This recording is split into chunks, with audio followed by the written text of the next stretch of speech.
这个1亿4千万开2档建设完成的新营转运站，对去年圣诞节试营运以来，就超过1000人次上下车。无论坐客运、上邦落南，还是坐公车到市区，拢相当方便。除了提供市民舒适现代化的单车环境甲服务，嘛成为客包指标性的建设。20号上午，伫闹热的锣鼓座电车中正式启用。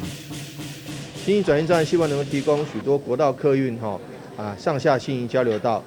的一个转运的功能，另外也提供一些我们地方客运在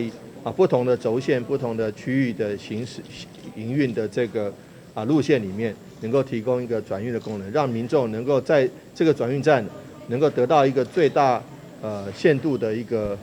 这个转运的空间的使用，避免就是说要有时候。在不同路线的选择要转车的时候，在不同的地方转来转去，有时候会造成不方便，甚至造成一个转错车的问题。所以呢，在这个转运站的营运，我们也寄予厚望，也希望说这个转运站能够发挥实质的功能。